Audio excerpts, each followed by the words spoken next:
Hi everyone, welcome to School's Not Out, your daily classroom for CSEC and CAPE students.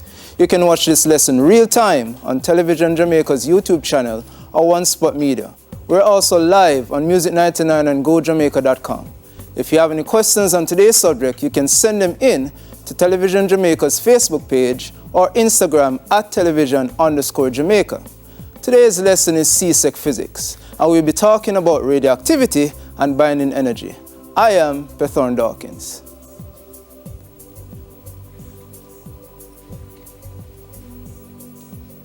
I am Pethorne Dawkins. Okay. All right, let us.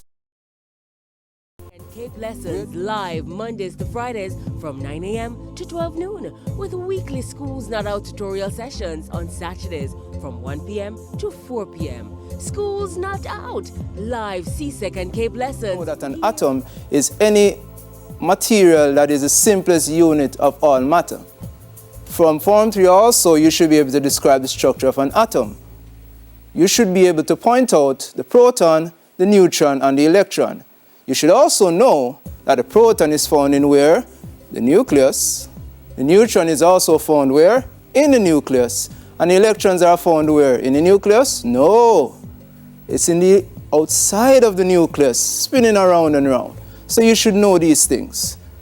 Why is it that atoms are considered neutral or stable? That's a good question. Neutral means what? It's not a left side or right side, not a JLP nor PNP, right in the middle. So that means that anything that's neutral must balance. But the problem is, protons have positive charge. Electrons have negative charge. So for an atom to be considered neutral, they must be equal. And for the stability point of view, the protons, they're inside the nucleus, closely and densely packed. But guess what? The neutrons help them out to ensure that the nucleus remains stable. So we have atoms that are considered stable. So we'll move on to know, what do you think could be done to make atoms charged or unstable? Now for the chemistry students, you'd know that charging an atom simply means you just add or remove electrons. But for instability, we have to now look not at the electrons but at the nucleus itself. And that is where radioactivity comes in. Now this man, Wilhelm, in the 19th century, he was doing some work with some materials, and he found that when they bombarded the material with electrons, they realized that, well, this invisible thing was bouncing off certain materials. He also realized that this invisible thing caused photographic plates to darken. And he went ahead and said, all right, I'm going to call these things X-rays, because they're rays clearly, but we're not able to see them. So I'm just going to name them X-rays. Now this person called Henri Becquerel, also in the 19th century, was studying phosphorescence.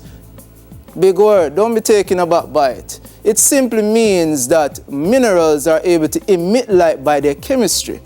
Now, when they were working with certain phosphorescent uranium salts, they found out that the same X-ray phenomenon took place, and it caused the photographic plates to darken. What is happening here? Let's look at this young lady. In the same 19th century, a lot of things took place there. It was the boom of the scientific era. Marie Curie and her husband, they took the mineral from Becquerel and they isolated the components, and they found out that this isolated crystal was be able to emit X-rays, and they found out that it was coming from the uranium atoms that were present inside the crystal itself. So we find out that the uranium was emitting this X-ray material. So here comes the onset of radioactivity. And what is it really? Marie Curie coined the term. She called it radioactivity, which really means when materials give off this type of emission. Once it is given off the emission, you consider it to be radioactive. The rays are particles that are given off from the radioactive source is called radiation. So we're going to look at particles and we're going to look at rays under radiation. Now, for chemistry students, and I hope that at this point you will be familiar with the term isotopes, but if you're not, fret not. I'll take care of it. isotopes. They are considered atoms that what? Have the same proton number but different neutron number and hence different mass number. These terms you have to be familiar with when you're dealing with this topic. Terms are mass number, proton number, neutron number. So essentially isotopes are the same elements because they have the same proton number but they have different neutron number, hence different mass number. Same element but different neutron number, different mass number.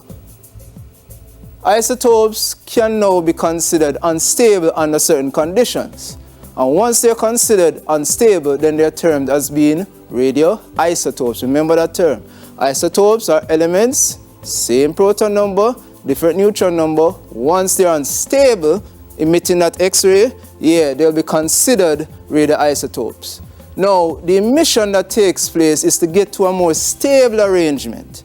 The more stable the atom is, the better it is for it. And it does so spontaneously, meaning that it just happens like that through what we call radioactive decay. And by doing that, it loses energy because something that's unstable has a lot of pent-up energy. And we don't want that. We want to get rid of it. We don't want that added stress. We want to just relax. So we need to know radioactive decay through the emission process. Now, why do some atoms decay? They're tightly packed in the nucleus. Remember, protons, neutrons, they're all together in the nucleus. The protons are positively charged. Like charges, they don't like being beside each other. No, they're positive. They want to be spaced out. They repel. But the neutrons come in now and ensure that, well, once we're all here and nice and cozy, we're going to keep together because the neutrons are here. But here what the problem is. When you start adding more and more protons to that nucleus, then it's going to exasperate the situation, make it worse. It's going to cause now chaos. We don't want that. So therefore, the neutrons now need to go up. But if the neutrons don't go up by a certain amount, then it's going to get unstable. Now, up to a point, a 1-to-1 ratio of neutron to proton would consider to be stable, meaning that if you have 1 proton, 1 neutron, you're good. If you have 2 protons, 2 neutrons, you're also good. But it doesn't hold 1-to-1. We look at that. As an atomic number increases, more neutrons are required to have enough of the strong nuclear force to keep the protons pushed together. As the neutron to proton ratio increases, it needs to go up. So it's no longer 1-to-1 for stability. It needs to go up as high as 1.5-to-1. What does this mean? Neutron to proton, meaning that when you look at the number of protons, if you have 1, then you should have neutron 1.5. But 1.5 is not a whole number. So really when you start talking about neutron-proton ratio, if you have 10, you know that has to be 15. If you have 10 protons, you have to have 15 neutrons for that 1.5-to-1 ratio to hold. So up to a point, 1-to-1 is good. Beyond that point, it can't keep stable 1-to-1. It has to now increase itself. 1.1-to-1, 1.2-to-1, so on and so forth. When the number of protons and neutrons are plotted, the stable nuclei, meaning that the atoms, the nucleus of the atoms that are stable, are found within what we call the quote, band of stability. And we talk about that. Radioactive isotopes are outside of the band of stability. So once you're radioactive, you're unstable. Once you're unstable, you're going to emit radiation to get stable. But once you're in the band, you're good. They will undergo nuclear reactions to become more stable. And it's important to note, any element that is above the 83 number for protons are considered radioactive. Now let's look at this graph. Let's look at this mess. Now, here we have the chart of a 1-to-1 ratio.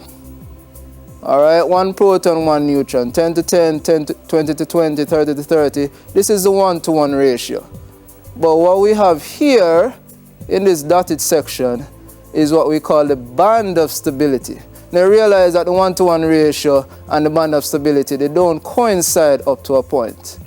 Once it gets here, it starts to move away from the 1-to-1 ratio. So this is the stability line that you have to pay attention to. Not the 1-to-1 ratio, but the stability band that you have to pay attention to. So all the elements within this band are considered stable. Once you fall out of that band, whether this side more neutrons or more protons, then you're considered unstable.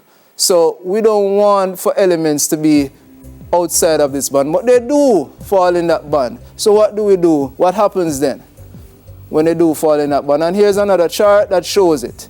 Now, we'll get to what these terms mean, what this means, what that means, but let me just point it out for now. This is called beta emission. Just remember that term, beta emission. This is called alpha emission.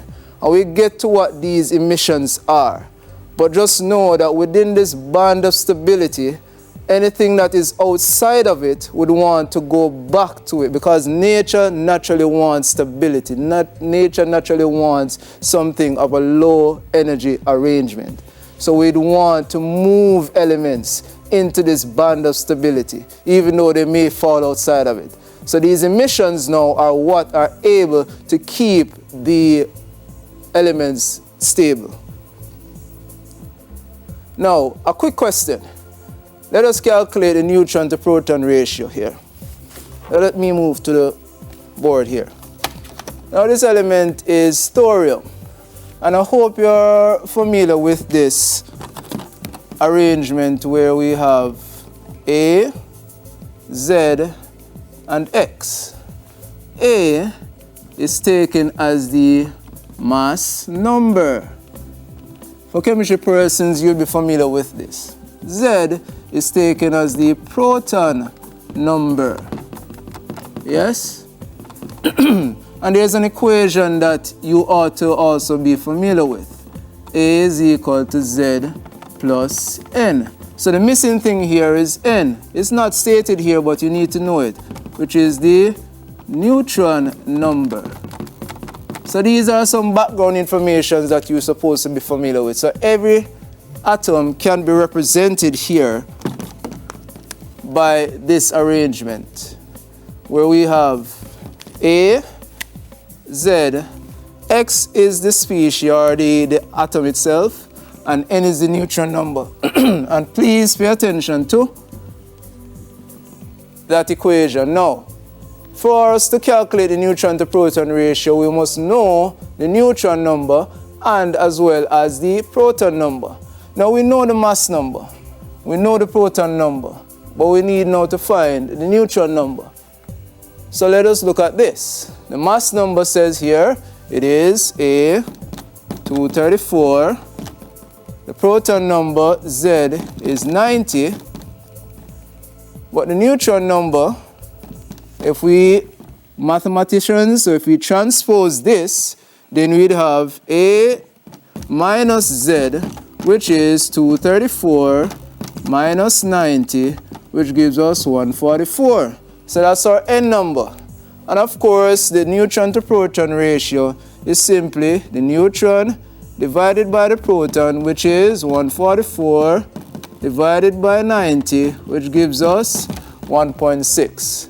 And if we go back to the band of stability, we'd realize that yes, this 1.6 ratio can put us into the band of stability arrangement. So we can take it that this species is considered stable. Now let us look now quickly at the different emissions. Remember the emissions that I mentioned? Alpha, beta, and this other one, gamma. We're going to look at the nature of them because we have to be familiar with these different types of emissions. First of all, what is alpha? Alpha, let me just put it this way. It is considered to be helium nuclei. Now for the chemistry persons, you'd know what helium is all about. But for the persons who may not have this background info, let me go through it. Helium itself is considered to be the second element, so its proton number, its atomic number is 2. The 4 here means that it has 2 protons and 2 neutrons. Remember, A is equal to Z plus N. Now the atom itself would also have, outside of it, 2 electrons. So this is electron number 1, and of course electron number 2 here. So this is the helium atom. However, the alpha particle has been stripped of these electrons.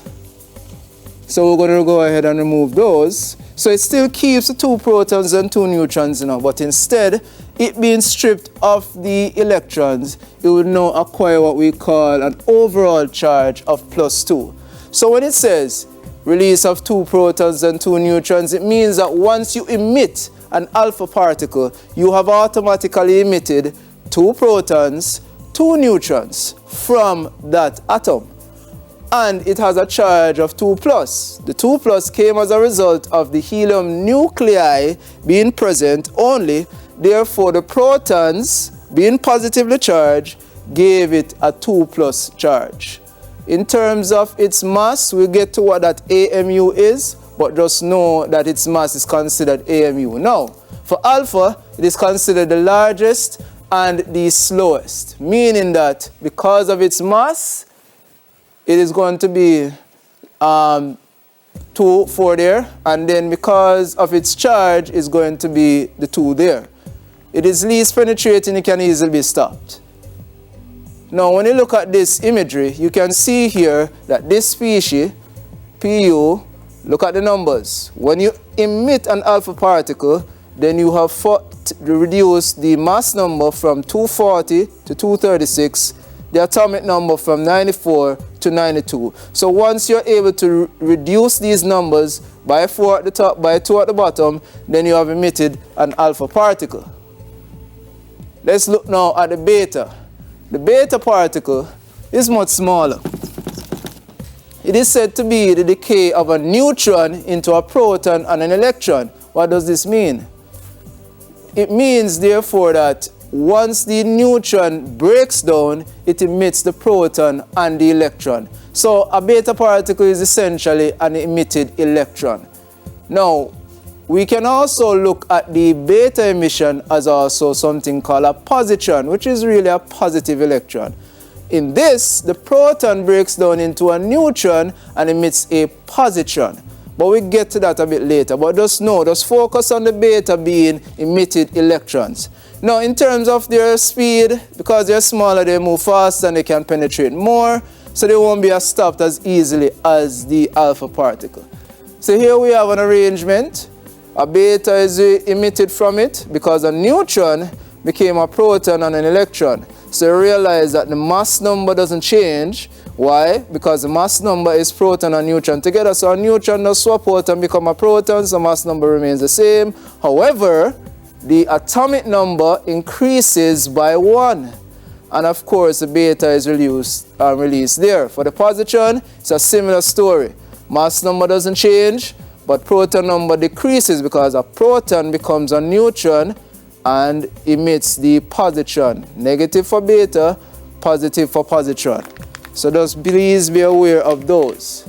Gamma radiation is the last. It's not a particle, it's just simply energy. Electromagnetic energy that is emitted as a result of the decay that takes place in the nucleus of the atom. It has no mass, it has no charge, it moves at the speed of light, and it is as strong as X-ray.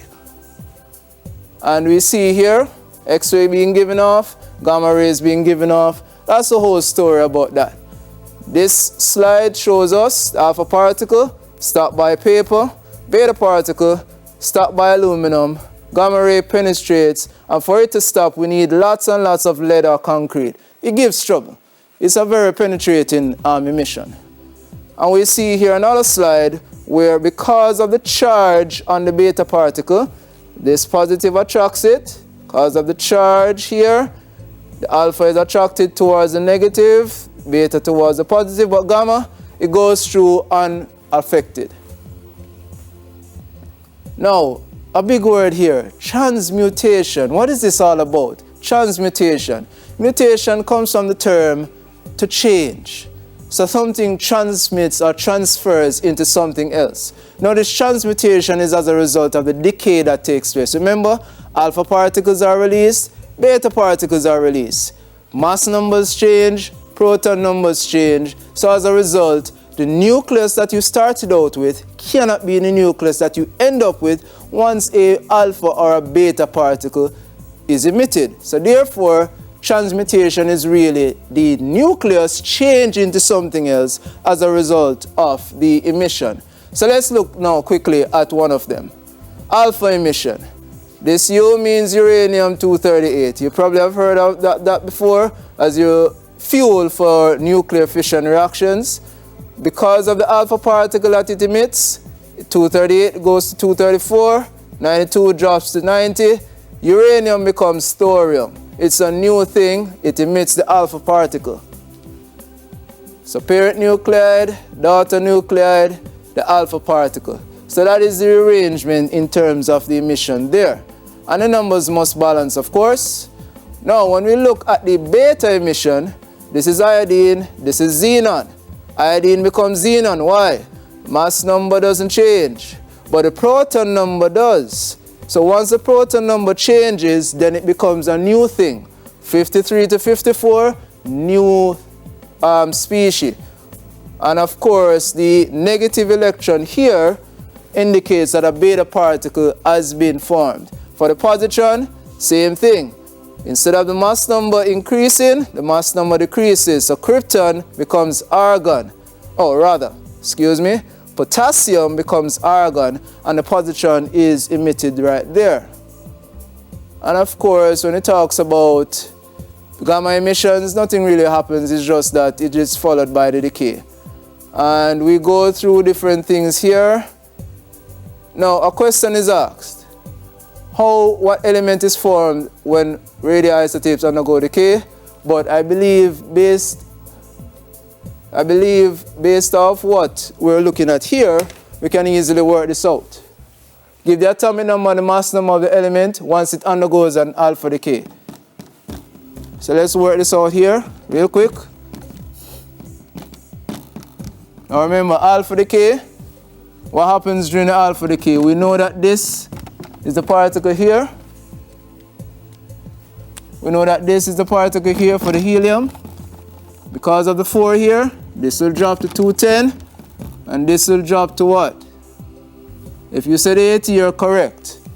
In terms of the periodic table, we see here that 82 is actually here, which is lead. 84 is the polonium, right? And then we drop to 82, which is lead. So this becomes lead. So that is what you'd have to do. All right, we'll take a break. Oh, let's go to a break. More physics after the break.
Welcome back to Schools Not Out. We are here discussing CSEC physics. If you have any questions on what we have done so far, you can send them in on our various platforms and I will see if I can answer in the final segment.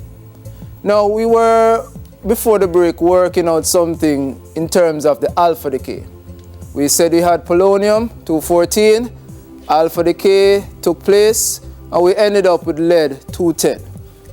When we look here at the periodic table, polonium lies here, lead lies here. So we have now transmutated polonium into lead. And that is really what it's all about. Let's see now what happens during the beta. So we start out with Fe.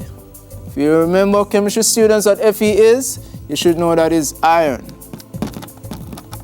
Again, we put the symbol, no mass, negative charge.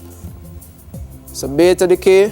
So what happens during a beta decay? Can someone tell me? Remember, during a beta decay, an electron is emitted.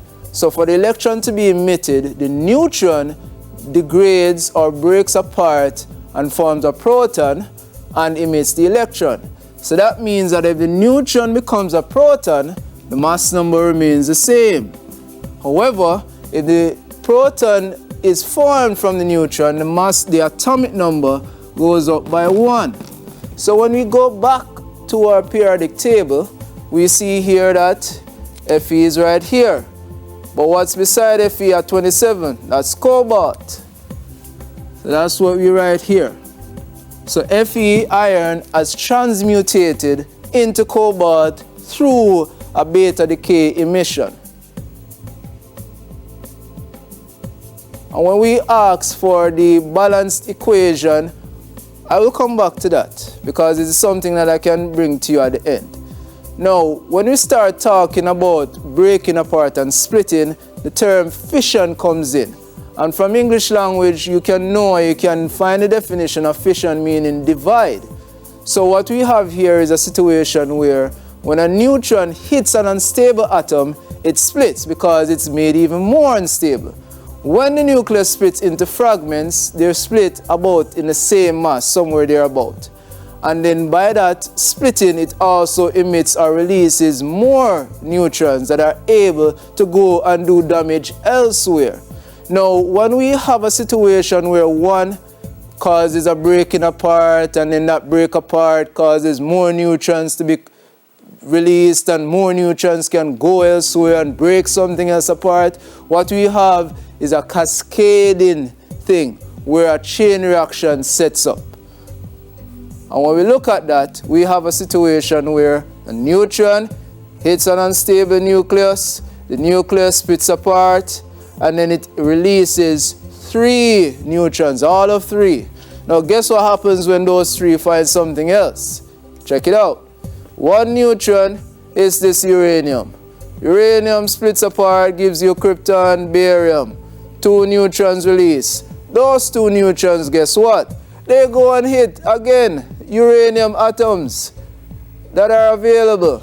The same thing happens, but guess what? After that, 1 gave 2 neutrons, 2 neutrons gave 4, and so on and so forth. And the thing cascades. It keeps happening over and over, and we have a chain reaction.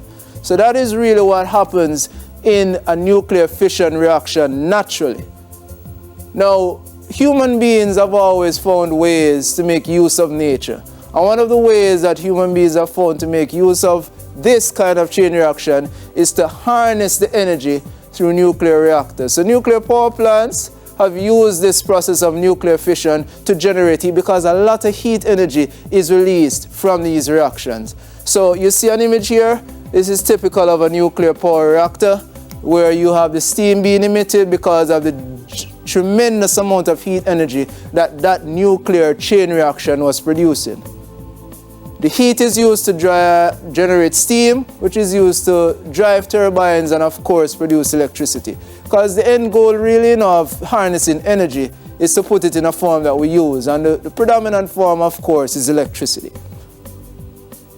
However, there are some unscrupulous persons that have tapped into this and made it a weapon. And that now brings on the atomic bomb. which is really them just releasing this reaction and just say, all right, we're going to blow stuff up. So it's not controlled as in a nuclear reactor. This now is just all out carnage. It just release the bomb and all of the energy now manifests itself and just destroy things all over the place. And here we have an image of the first man-made nuclear explosion. It was detonated in New Mexico desert in 1945. Now, the cleaner version of this is considered to be fusion. Now, where you have fission splitting apart, fusion, fuse, is bringing together. So it is the opposite of fission. Fission split apart, fusion bringing together. This now, we take two nuclei and fuse them together to form one nucleus with a larger mass. The issues with this is not as simple. Not simple sum of masses. Some mass is lost as energy. And if we get to the chance so we can talk about mass defect, fission and fusion, you see what I mean. The other issue, it requires high temperature. The only sustainable fusion reaction that takes place is not even on the Earth. It's at the sun. The sun releases its heat as a result of what they call thermal heat, nuclear, which of course is from the nucleus reactions. So the sun's energy source is actually fusion, bringing together of nuclei to release vast amounts of energy. Now, a typical fusion reaction is really the fusion, the production of helium from hydrogen isotopes, and we look at that. But essentially, it says 4 hydrogen combines to form 1 helium. H is hydrogen, He is helium, some electrons and energy. So we have here, this is a hydrogen, that's a hydrogen, but the mass numbers differ. I'll get to why the mass numbers differ. But just know that these two are brought together under extreme heat and pressure, and by the bringing together under the extreme heat and pressure, they now form the helium nucleus and release a neutron and vast amounts of energy. So that is the fusion process. Now, a fusion also, when you weaponize this type of thing, you get the hydrogen bomb. It is 1,000 times more powerful than the atomic bomb. So you think the atomic bomb was bad? Check the hydrogen bomb. It is even more destructive than the atomic bomb. Fission reaction triggers the mechanism or the onset of a fusion reaction, and they use exclusively hydrogen isotopes because that's the easiest nuclear fusion reaction. Now, let us jump quickly now into nuclear structure, mass defect, fission, and fusion. Now, you're going to encounter this, and we need to talk about it. Wherever you see AMU, just know it's an acronym for Atomic Mass Unit. AMU, Atomic Mass Unit. What is it? The atomic mass unit is the ratio of the actual mass of a single nucleon. A nucleon, boys and girls, students, it's a proton or a neutron. So once you see the term nucleon, don't get flustered. Just know they're talking protons and neutrons. So it's the actual mass of a proton or a neutron to the accepted average mass of 1/12 of the mass of a carbon nuclide. Now, let me just break that down a bit for you before you get all flustered. Carbon-12 has this arrangement. Let me write it in a way that you'd see it. This means, therefore, that we have 6 protons and 6 neutrons. Remember the equation. Now, when you divide the sum of this, which is 12 nucleons, when you divide this by 12, then you'd find the mass of one nucleon. So essentially, the atomic mass unit is taken from when they divide the nuclear mass of the carbon-12 atom by 12 to just give you what the mass of 1 is. So that's what I mean by 1/12 of it. And the accepted value has been found to be that extremely small value, 1.6605 times 10 to the minus 27. But I can give you a little hint. You won't be required to remember this. CSEC will give it to you, so don't fret. But just know that is where the AMU comes from. Now, mass defect. It is nothing wrong with mass. Let me just tell you that from now. It's just something that physicists came up with. Now, here's the thing. It is the difference between the mass of an atom and the mass of its individual particles. Whoa, what do you mean by there's a difference in mass? Chemistry will tell you that, well, mass is conserved, right? Yeah, but that's for chemistry. When it comes down to physics, it's a different story. At the atomic level, what you'll find is that if you take 2 protons, 2 neutrons, and 2 electrons and put them together to form an atom, their masses will be slightly different. As a matter of fact, moving from reactants to products, the mass will slightly fall. So what we find is that the nuclear binding energy comes from that. Now, what is this nuclear binding energy that I speak of? It is the energy released when a nucleus is formed from its nucleons. So what you find is that these particles will release energy once they are fused together. Now, you should also know, or by now, have seen this equation before. E is equal to mc squared. Just know that E is the energy that we spoke of, binding energy, m is the mass defect, and c is the speed of light squared. Now, let me do a quick question before time runs out. Here we have an arrangement where we have 2 protons, 2 neutrons, 2 electrons. That forms the helium nucleus, right? The total combined mass is that. But guess what? The actual mass of the helium atom is this. So there's a difference from where we're moving from to where we have gotten to. This now is what we'll be using to find the energy. So when we look at the equation, we would multiply that difference by that conversion for the AMU, and we get this mass. And then we just simply put it in the equation. E is equal to mc squared, and we square the speed. This also is a constant you'll be given, don't fret. And then we multiply that by the calculated mass, and we find a total energy of this value, 4.54 times 10 to the minus 12 joules. And that is the nuclear binding energy, boys and girls, that you can now use to calculate. And I'm focused on this because CSEC likes to send these type of questions.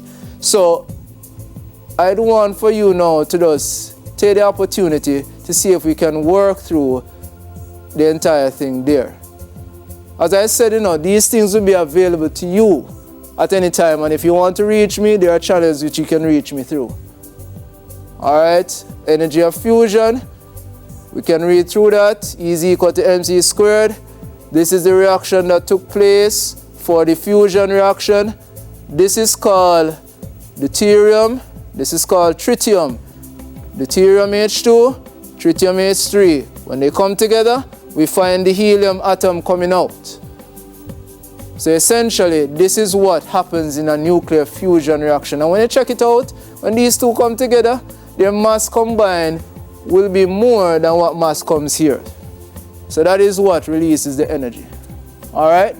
So, that is all for today, students, for CSEC Physics. I hope you have grasped some of the points we have discussed. You can catch a repeat of today's lesson on JNN Today at 5 p.m. and in Schools Not Out highlights on Saturday between 1 p.m. and 4 p.m. It will also be on video on demand on One Spot Media. Stay tuned for tomorrow's schedule. Until next time, I am Pethorne Dawkins. Have a great day.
The Ministry of Education, Youth and Information, along with TVJ, present School